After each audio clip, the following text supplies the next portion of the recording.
नमस्कार दोस्तों, मेरा नाम निशा है। आपका आपके YouTube चैनल धार्मिक बातों पर स्वागत है।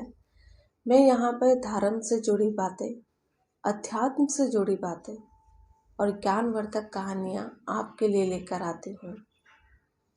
दोस्तों, कहा जाता है कि मन कहीं लगता नहीं और मन कहीं लग जाए तो वो मन नहीं। क्या मन को नियंत्रित किया जा सकता है? हाँ, किया जा सकता है। बुद्ध कहते हैं एक कहानी के माध्यम से कि वो किसी नगर में जा गए थे और चलते चलते एक कस्बा पड़ा। वहाँ एक बाजार लगा था और बाजार में किसी की दुकान थी और दुकान के बाहर एक युवक जो देखने में हष्ट-पुष्ट था और उसके कपड़े भी अच्छे थे, किंतु वो उदास अवस्था में बाहर बैठा हुआ था। बुद्ध की निगाह उस पर पड़ती है और वो देखते हैं कि कुछ तो बात है और वो रुकते हैं और युवक के पास जाते हैं और पूछते हैं कि क्या हुआ है आपको। तो वो युवक बुद्ध को प्रणाम करता है और आदर सहित अपनी दुकान में ले जाता है। वो युवक कपड़ों का व्यापारी है और वो अपनी समस्या बुद्ध से बताता है। कहता है, महात्मा, कि मेरी पत्नी को का देहांत हुए कुछ समय हुआ है और जब से वो गई है उसके बाद से मुझे अपने सबसे छोटे बच्चे की देखभाल करनी पड़ती है, क्योंकि घर में उसकी देखभाल करने के लिए कोई है नहीं और मैं उसे अपनी दुकान में ले आता हूँ। और यहाँ पर जितने भी ग्राहक आते हैं वो क्या करता है कि उनकी पगड़ी उछालता है, सर से उनकी पगड़ी हटाकर उछालता है और बहुत खुश होता है। और जो वो अपना सामान अपने साथ लाते हैं उन सामान को भी खोलकर वो तितर बितर कर देता है, जिससे परेशान होकर मेरे ग्राहक अब टूटते जा रहे हैं और मेरी पहले जैसी आमदनी भी नहीं रह गई है। अब आप ही बताएं महात्मा, मैं क्या करूं? मैं परेशान हूँ। बुद्ध कहते हैं कि मेरे पास आपकी समस्या का निवारण है, किंतु मेरा एक आपसे अनुरोध है, या आप समझ सकते हैं कि एक शर्त है, कि जब तक मैं आपकी समस्या का समाधान नहीं कर देता आप बीच में नहीं कुछ बोलेंगे, ना ही मुझे कुछ टोकेंगे। तो कहता है, ठीक है महात्मा। तो बुद्ध अगले दिन आते हैं उसकी दुकान पर। उसका बालक है वहाँ बैठा हुआ, नटखट है बालक। तो वो बैठा है वहाँ पर। बुद्ध ने पगड़ी लगा रखी है।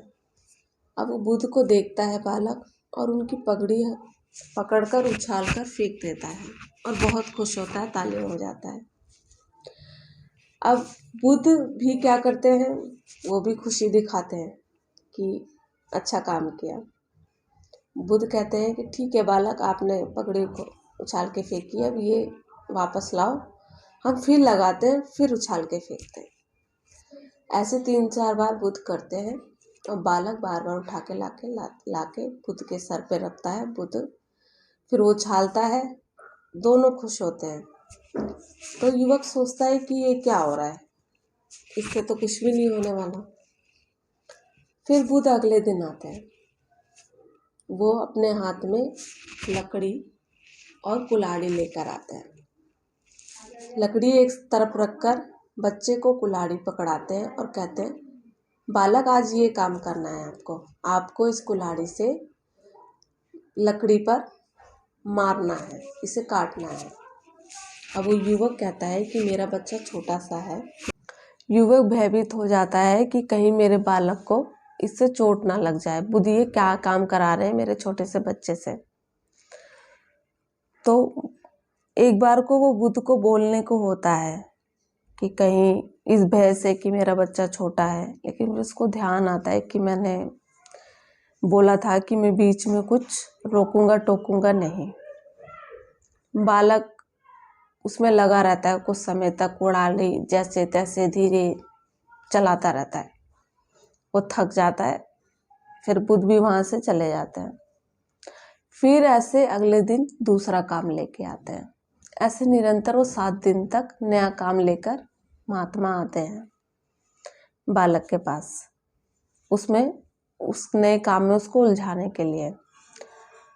अब क्या है कि 7 दिन तक अलग अलग काम करने की वजह से वो बालक भूल चुका है कि कभी वो निरंतर पगड़ी उछालता था और बहुत खुश होता था और लोगों का सामान तितर बितर करता था। वो सब भूल चुका है, उसको कुछ याद नहीं है।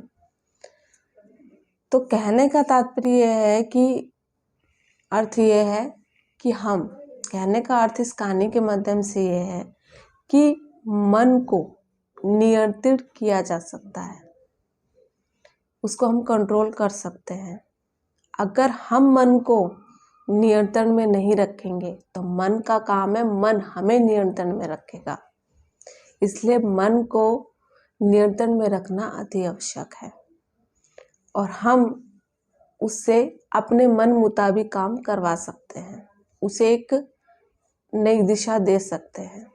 नहीं तो मन अपने हिसाब से हमें काम कराएगा।